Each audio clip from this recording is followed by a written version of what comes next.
Tenak tomandak di Rasulullah nama uang ilau di malaikat Israel. Ya Israel, apa enggakna anda mimpi irani? Sepertinya engkau tidak mendengarkan apa yang saya ucapkan. Saya tadi mengatakan Israel, irfik bisahibi, ramahlah, lembutlah, karena sesungguhnya orang itu adalah sahabat saya dan dia adalah orang yang beriman.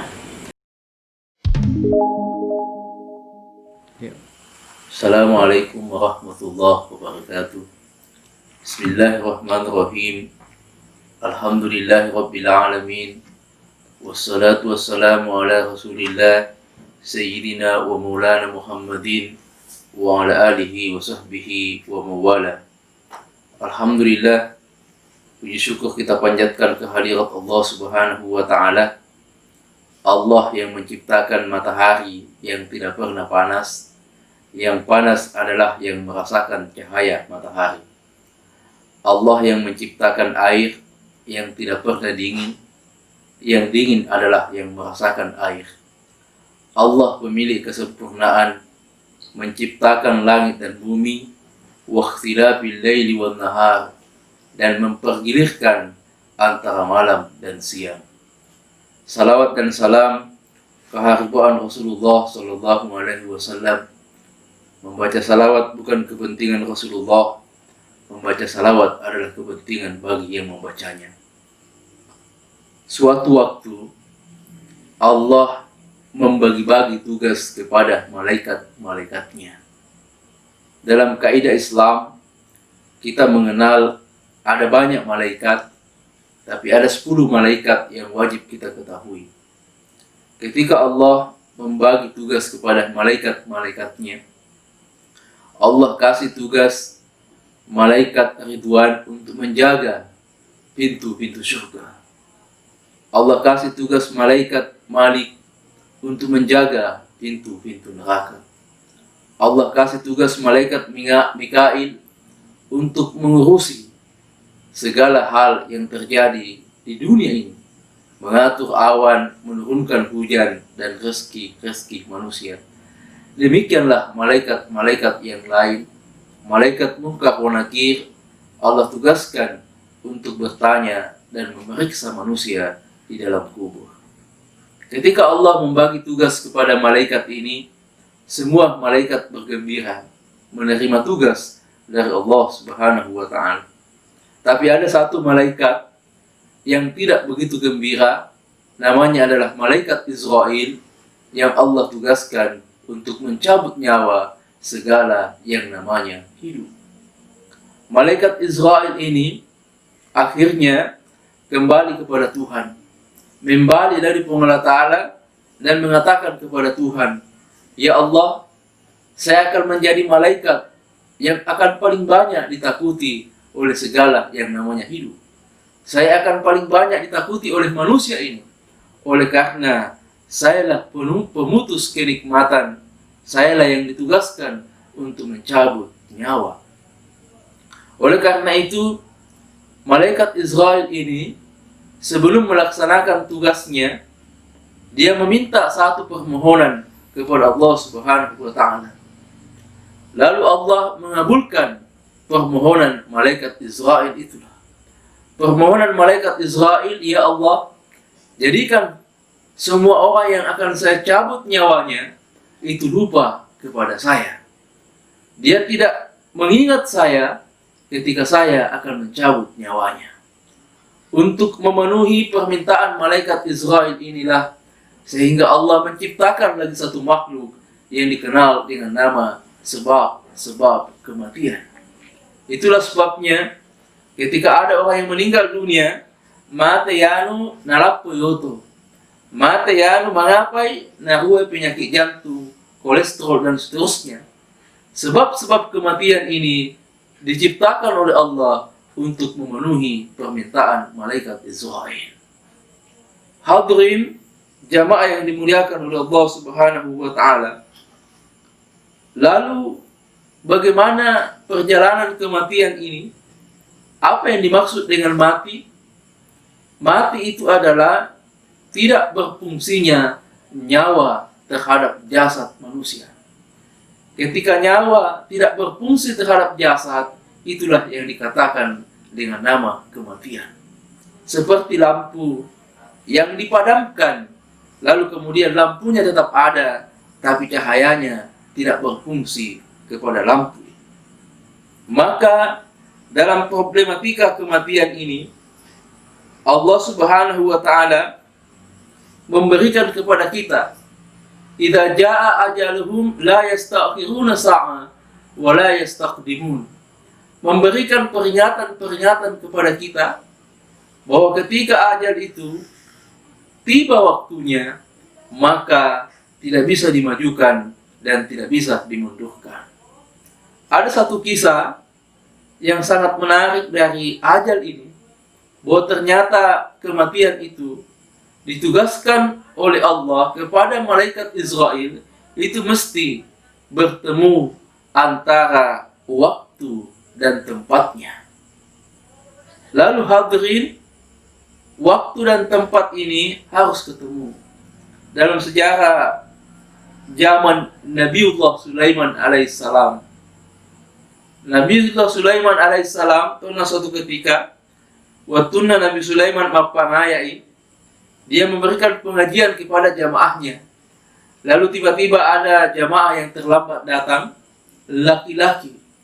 Dia duduk langsung di tengah, lalu laki-laki ini melotot melihat kepada jamaah yang lain.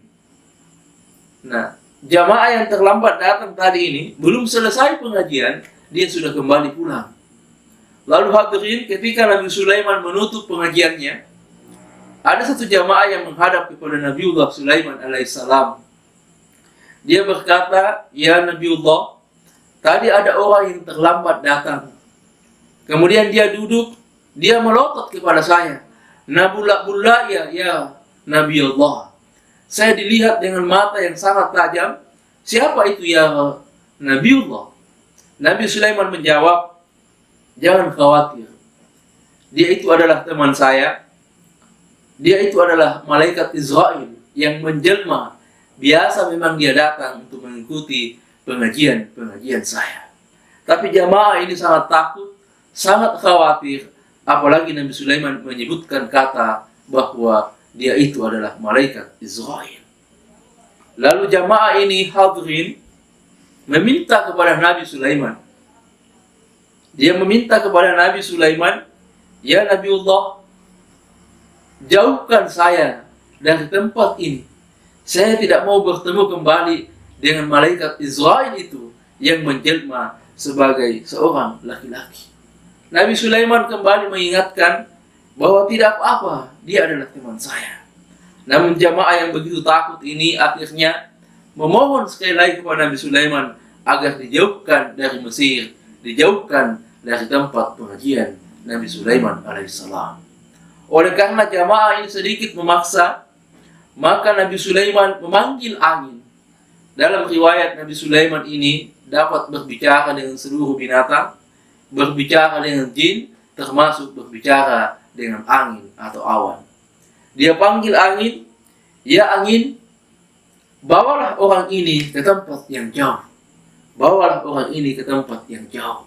Atas permintaannya, maka hadirin, angin seketika membawa jamaah ini diterbangkan dan dijatuhkan di tempat yang jauh. Setelah itu angin kembali kepada Nabi Sulaiman, dan Nabi Sulaiman bertanya, "Jatuh di mana jamaah yang kau bawa itu?" Angin mengatakan, "Saya tempatkan dia di tanah India." Tidak lama setelah angin pergi, hadirin, jamaah yang dimuliakan oleh Allah Subhanahu wa Ta'ala, tadi ini temannya Nabi Sulaiman yang tidak lain adalah malaikat Israel, datang menghadap kepada Nabiullah Sulaiman alaihissalam. Dia mengatakan, "Ya Nabiullah, untuk pertama kalinya saya dalam keadaan kebingungan." Nabiullah Sulaiman bertanya, "Mengapa engkau bingung, wahai malaikat Israel?"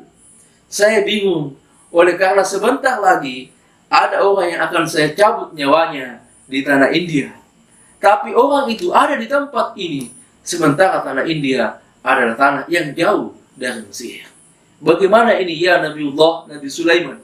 Saya juga malu untuk menghadap kepada Allah Subhanahu wa Ta'ala.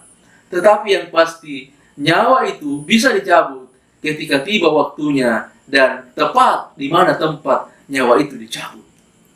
Sebentar lagi saya harus mencabut nyawa manusia yang ikut pengajian tadi. Saya harus cabut nyawanya di tanah India, tapi dia berada di tempat ini. Bagaimana ini Nabiullah Sulaiman alaihissalam? Lalu kemudian Nabi Sulaiman menjawab, oh ternyata orang yang kau cari itu baru saja diberangkatkan oleh angin ke tanah India. Mendengar kata tanah India, malaikat Israel langsung terbang menemui orang itu. Orang yang tiba tadi, jamaah yang tiba tadi di tanah India ini merasa gembira karena dia sudah jauh dari malaikat Israel. Ketika dia akan bangkit, begitu kagetnya, ternyata di hadapannya muncul seorang malaikat Israel. Lalu kemudian dia berkata, ya fulan, sesungguhnya saya tadi dalam keadaan kebingungan karena engkau ada di Mesir. Hari ini engkau sudah ada di tanah India dan ajalmu sudah tiba waktunya. Hadirin jamaah yang dimuliakan oleh Allah Subhanahu wa taala, kisah ini menggambarkan bahwa ketika ajal itu tiba, maka tidak bisa lagi dimundurkan atau tidak bisa dimajukan dan seterusnya. Jadi ajal dicabut oleh malaikat Israel ketika waktunya telah tiba dan tempatnya tepat pada tempat yang telah ditentukan, sebagaimana sebab kematian telah diciptakan oleh Allah Subhanahu wa taala. Suatu ketika, hadirin jamaah yang dimuliakan oleh Allah Subhanahu wa taala, malaikat Israel menghadap kepada Tuhan.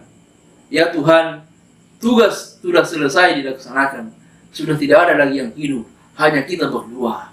Lalu Allah mengatakan, tidak bisa ya Israel, hanya Allah yang abadi. Tidak boleh ada yang hidup pada masanya di hari kiamat ini. Maka waktu itu Israel bertanya, bagaimana caranya? Karena tidak ada orang, tidak ada makhluk, tidak ada malaikat yang bertugas mencabut nyawa kecuali saya, dan semuanya sudah saya laksanakan. Maka Allah mengatakan, Allah memerintahkan malaikat Israel untuk mencabut nyawanya sendiri. Jadi kalau ada pertanyaan, siapa yang mencabut nyawanya malaikat Israel? Maka jawabannya, malaikat Israel mencabut nyawanya sendiri. Lalu bagaimana sakitnya nyawa itu?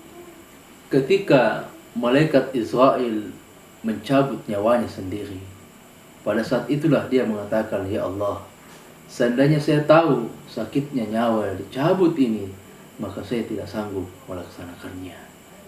Pada riwayat yang lain, suatu ketika Rasulullah berjalan-jalan, lalu tiba-tiba dia menemukan malaikat Israel terbang dan berhenti persis di kepala kaum Ansar. Rasulullah tahu persis bahwa malaikat Israel akan mencabut nyawa kaum Ansar itu. Lalu Rasulullah mengatakan kepada malaikat Israel, irpik bisahibi fahuwa mu'min. Ya, dalam hadis yang lain dikatakan irpik bisahibi fa innahu mu'min. Ya malaikat Israel, ramahlah, irpik, sopanlah, haluskan caramu dalam mencabut nyawa orang Ansar itu. Karena dia adalah bisahibi, dia adalah sahabat saya, fa innahu mu'min, dan sesungguhnya dia adalah orang yang beriman. Lalu kemudian malaikat Israel mendengarkan pernyataan Rasulullah. Dia kemudian mencabut nyawa orang Ansar ini. Dia mengambil besi yang berduri, seperti sebuah besi yang berduri yang paku-pakunya menghadap ke atas, yang begitu tajam. Lalu kemudian dimasukkan ke dalam punggung orang itu, dikeluarkan lewat mulutnya, besi itu diputar, maka putuslah urat yang putus, dan keluarlah daging yang tersangkut, dan tinggallah yang tinggal. Dan begitu sakitnya disaksikan oleh Rasulullah sallallahu alaihi wasallam. Tendak tomandang di Rasulullah, nama uang di malaikat Israel. Ya Israel, apa enggakna anda mimpiirani? Sepertinya engkau tidak mendengarkan apa yang saya ucapkan. Saya tadi mengatakan Israel, irfik bisahibi, ramahlah, lembutlah, karena sesungguhnya orang itu adalah sahabat saya dan dia adalah orang yang beriman. Lalu malaikat Israel mengatakan, ya Rasulullah, sesungguhnya tidak begini caranya nyawa saya akan cabut kepada orang Ansar ini. Tapi karena engkau memerintahkan saya untuk ramah dan sopan serta halus dan bijaksana, maka saya melakukan cara ini. Jadi hadirin, kisah ini menggambarkan kalau ada orang yang meninggal dunia, dicabut nyawanya dengan cara dimasukkan besi yang berduri dan tajam itu, lalu ditarik melalui mulutnya, terputuslah yang terputus dan tinggallah yang tinggal. Maka menurut perspektif malaikat Israel, itulah cara yang paling halus, itulah cara yang paling bijaksana. Sesungguhnya Israel tadi tidak begini caranya, tapi karena Rasulullah menyampaikan untuk ramah, maka ternyata yang paling ramah, yang paling halus, itu pun masih sangat berat dirasakan oleh hamba-hamba Tuhan. Sekalipun dalam beberapa riwayat yang lain, ada cara malaikat Israel mencabut nyawa dengan cara halus, yang akan kita jelaskan pada dakwah selanjutnya. Oleh karena itu hadirin jamaah yang dimuliakan oleh Allah Subhanahu wa taala, apa yang disaksikan oleh Rasulullah sehingga Rasulullah mengatakan, pelajarilah dan persiapkanlah dirimu menghadapi yang namanya kematian ini, karena kematian itu adalah sesuatu yang pasti yang akan dialami oleh setiap yang menyatakan dirinya dalam kehidupan. Oleh karena itu hadirin jamaah yang dimuliakan oleh Allah Subhanahu wa taala, pada kisah ini tergambarkan bahwa Allah Subhanahu wa taala telah mengetahui segala sesuatu yang akan terjadi sebelum kejadiannya. Allah telah menentukan takdirnya. Allah tidak membuka rahasia ini bukan karena Allah yang tidak sanggup, tapi manusia yang tidak sanggup untuk menerima rahasia ketika dibuka, ketika dibocorkan sebelum waktunya.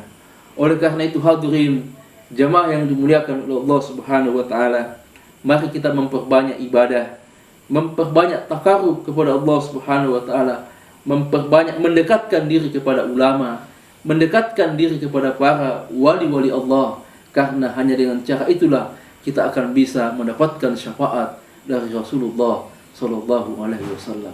Mudah-mudahan ada manfaatnya. Sesuatu yang benar datangnya dari Allah, sesuatu yang salah adalah kedaifan ilmu kami. Fatabarakallahu ahsanul khaliqin. Wallahul muwaffiq ila aqwamit thariq. Wassalamualaikum warahmatullahi wabarakatuh.